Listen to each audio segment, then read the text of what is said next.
Você já imaginou um país inteiro sendo moldado, não por uma guerra, mas por um produto? No final do século XIX, o Brasil produzia cerca de 70% de todo o café consumido no planeta. 7 em cada 10 xícaras vinham daqui.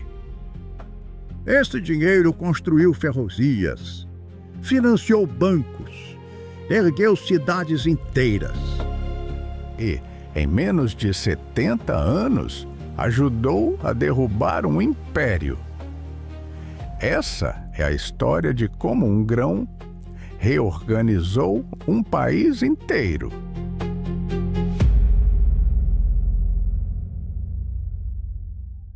No início do século XIX, o Brasil estava sem rumo.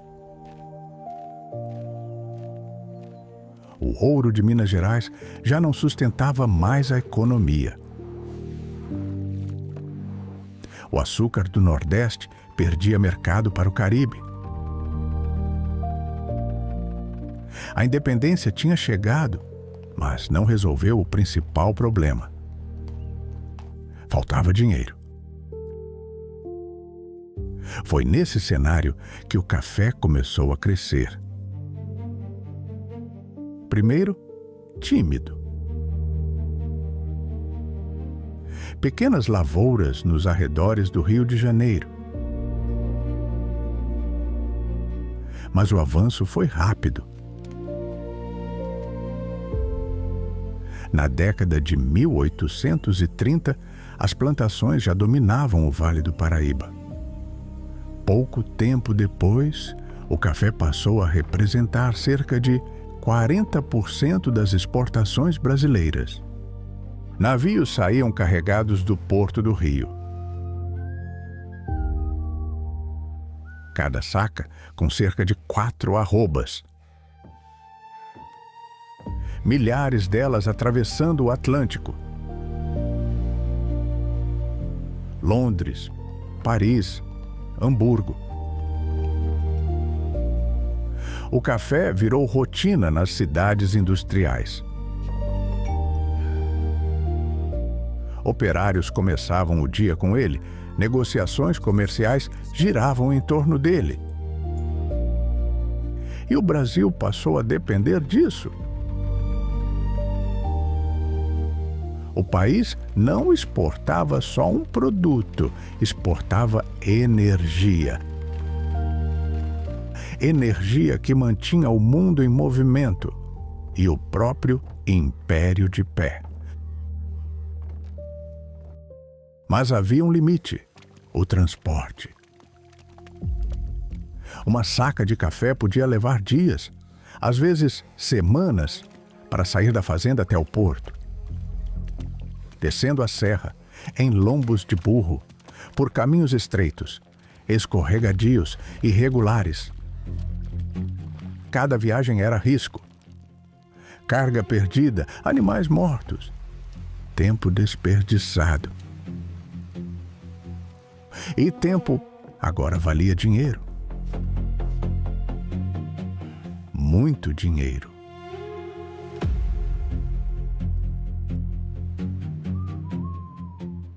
Foi nesse ponto que surgiu uma ruptura. Irineu Evangelista de Souza, o Barão de Mauá. Enquanto muitos pensavam em expandir lavouras, ele pensava em acelerar o país. Produzir não era mais suficiente, era preciso escoar.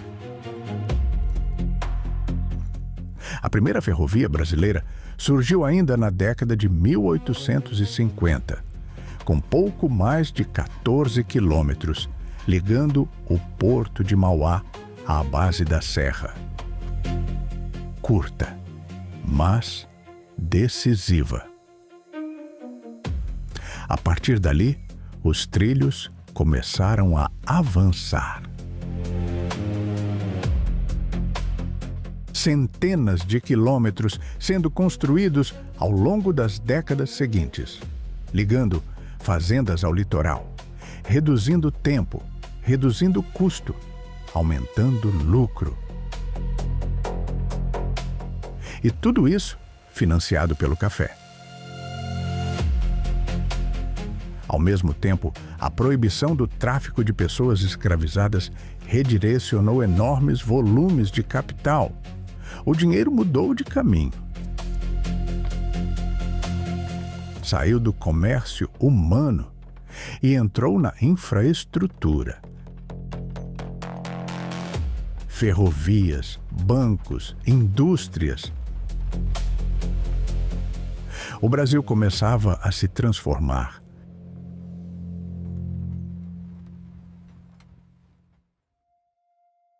Mas havia outro limite: a terra. O Vale do Paraíba começou a dar sinais de esgotamento. Produção em queda, solo exausto, lucro ameaçado. A solução foi avançar para o interior de São Paulo. E ali, tudo mudou.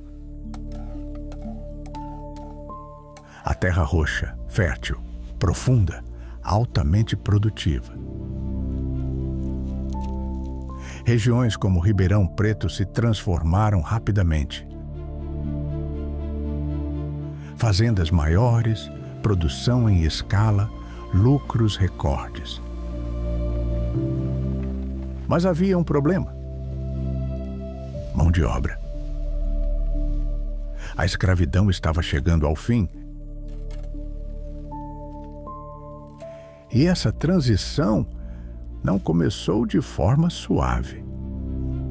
Em 1847, na fazenda Ibicaba, no interior de São Paulo, Nicolau de Campos Vergueiro tentou antecipar essa mudança, senador do Império e grande produtor. Naquele momento, ele trouxe imigrantes europeus para substituir o trabalho escravizado. O modelo ficou conhecido como Sistema de Parceria. No papel, parecia justo. Passagem paga, moradia, ferramentas. Em troca, trabalho. Mas havia um detalhe que mudava tudo: a dívida. A viagem da Europa era cobrada. As ferramentas eram cobradas. A comida era cobrada. Até a moradia era cobrada. E os juros cresciam. Famílias inteiras trabalhavam anos sem conseguir sair do lugar. Na prática, imigrantes livres se tornavam trabalhadores presos por dívida. Anos depois, essa tensão explodiu. Em 1856, uma revolta tomou conta da fazenda Ibicaba. Colonos suíços e alemães se recusaram a continuar trabalhando. Exigiram revisão das contas.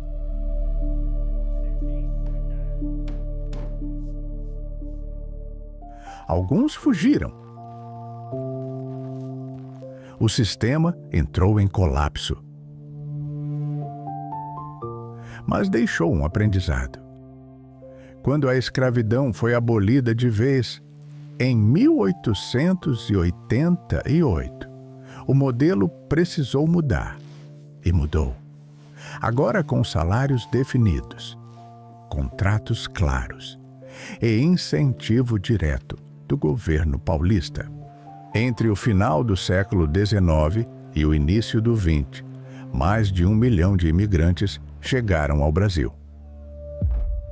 Principalmente italianos.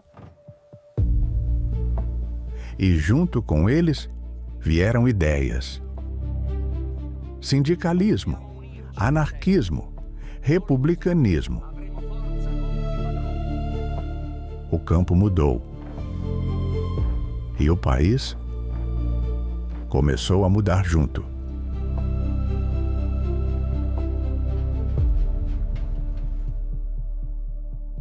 Na década de 1880, o café já dominava a economia brasileira. Pouco depois, chegaria a representar cerca de 65% das exportações do país. Mas esse poder começou a se deslocar. Do Rio de Janeiro para São Paulo. A nova elite cafeeira era diferente. Mais empresarial, mais direta, menos dependente do império. E cada vez mais independente. Ao mesmo tempo, o exército ganhava força. Fortalecido após a Guerra do Paraguai, mais estruturado, mais consciente do seu papel político e insatisfeito.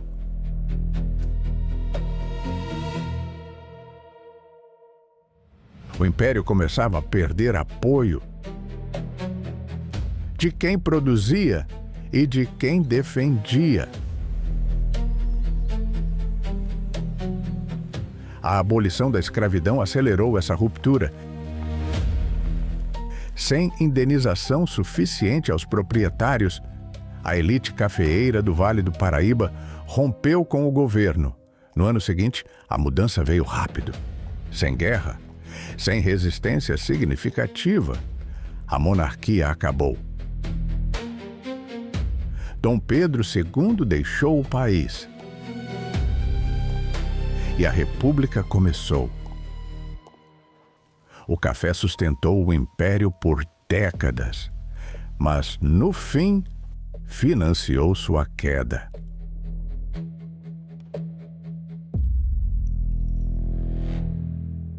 A República mudou o regime, mas não mudou o poder. Entre 1889 e 1930, o Brasil teve 13 presidentes.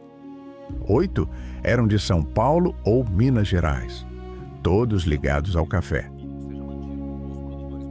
A política passou a girar em torno desses interesses. Enquanto isso, o país crescia.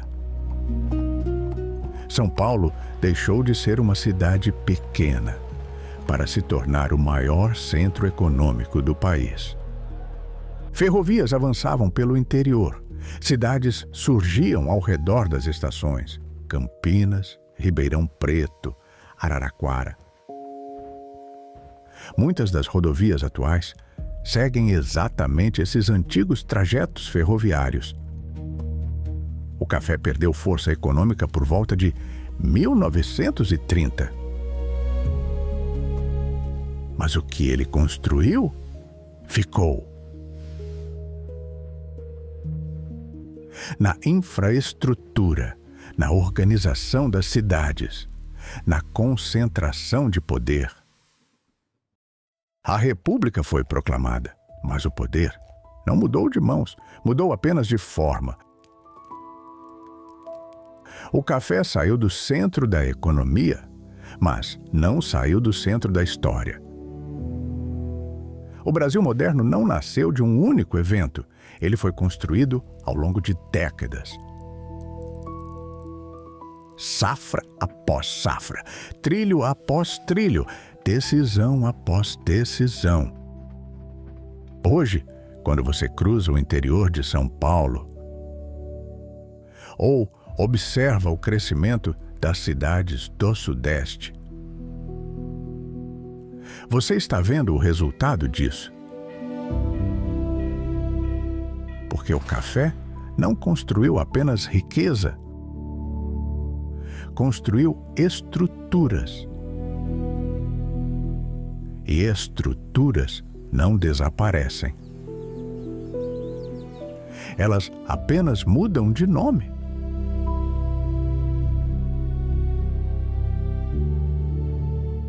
Se essa história te prendeu até aqui, já sabe. Deixa o like e comenta o que você achou. E se quiser ir além dos vídeos, tem como fazer parte mais de perto.